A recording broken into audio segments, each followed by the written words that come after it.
Hello everyone, welcome back. In this lecture, we'll learn about floating point issues in Rust. We'll learn why we should always have rounding direction and why we should not divide before multiplication. In Rust, there are several ways to round floating point number. There is round, which rounds everything to the nearest integer. So if we get 1.5, it's going to get rounded to 2, and if we get 1.4, it's going to get rounded to 1. There's also seal, which rounds everything up, and if we get 1.4, it's going to get rounded to 2. There is also floor, which rounds everything down. If we get 1.6, it's going to get rounded to 1. However, it's always crucial to specify rounding direction to avoid any logical or calculation mistakes. There was a real-world scenario in SPL lending contract in Solana, which could have allowed malicious actors to steal a bunch of funds from many projects in Solana ecosystem. The Neodime team, which is a security firm, discovered it first and prevented it from happening. To give you a quick TLDR, basically, since Solana has 9 decimals, there is a smallest denomination or wrap sol, which is 1 times 10 to the power minus 9 because of the 9 decimals, and it's called lamp hordes. And because of unspecified rounding direction in token lending contract, they were using actually round instead of seal or floor. Because of this, if we exchange, for instance, in this example, C sol, and we get 1.5 lamp hordes back, we actually receive 2 because of this issue. It's going to get rounded up. So we get 0.5 lamp hordes back, which is good. But unfortunately, since it's super cheap and also because of transaction fees, exploitation is not profitable. However, for instance, in Solana, which is lending platform on Solana, there are many other tokens such as Solana, USDC, USDT, ETH, Bitcoin, etc. And we get like different values per token also. If we calculate the ratio between small denomination value and fee per transaction, we can see that in case of ETH and BTC, we are profitable. So the only thing we need is to somehow, for each exchange, get something like 1.5 back. So it's going to get rounded up and we get extra money. So that's what the guys did. They created a POC, and at the end of the day, all of the projects were saved. If you read about this, if someone actually wanted to steal something, they would have been stealing $7,500 per second, which is $27 million an hour. It all happened because of unspecified rounding direction. So we should be always careful about this.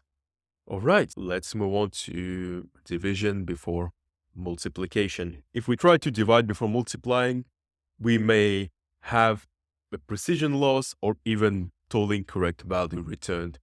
So here are some examples, depending on whether we use floating point numbers, non-floating point numbers, or we convert to non-floating number at the end. Let's start with the first case when we operate with non-floating point numbers. Upon division, we get the floored value. So let's start with dividing before multiplying. So we divide A by B, then multiply by C, multiply by D. So 30 divided by 13, we get 2.3076 back, which is going to get floored to 2 because we're operating in unsigned integer space. And then we multiply by 113, and then we get 2,600 back, which is totally incorrect. But if we try to multiply first and then divide by B, so 30 multiplied by 100 multiplied by 13, we get 39,000 back. And then we divide it by 13, we get 3,000 back, which is correct.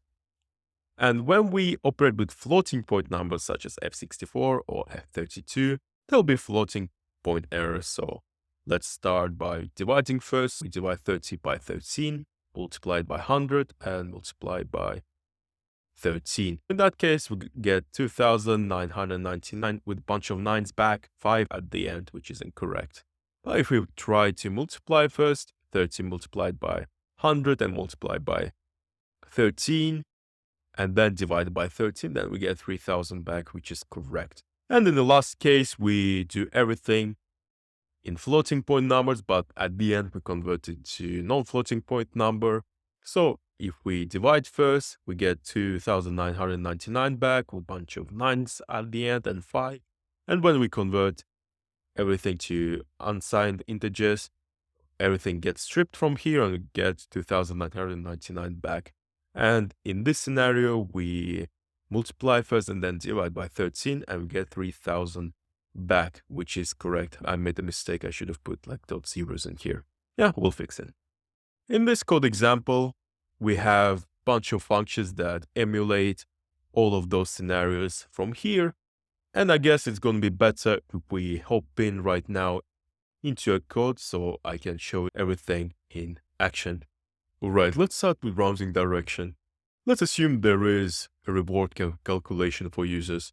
Users call this getRewards function to get the rewards back. And let's see, we have a fee of 0.075 and we have amount users get per day. And then we play everything at the end. So let's see first case. In the first case, we call getRewards with 10.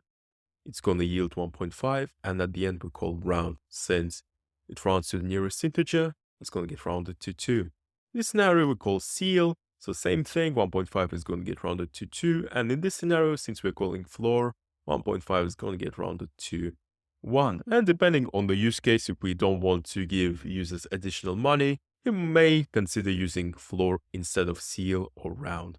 So let us run this code. Cargo run, then round. So yeah, as expected, we got rewards rounded 2, rewards sealed 2, and rewards floor 1. So yeah, let me move to another snippet of code. So in this example, we're gonna be seeing differences between cases where we use division before multiplication. In this scenario, we have fee, which is 13, and we have per day, which is 100. And in those 3 cases, to be precise, we dividing before multiplying. So those are incorrect. And we see differences between them. This one is correct since we first multiply and then divide. And here we're calling each function one by one. Let's see. We call it getRewards right with exactly the same values as in here.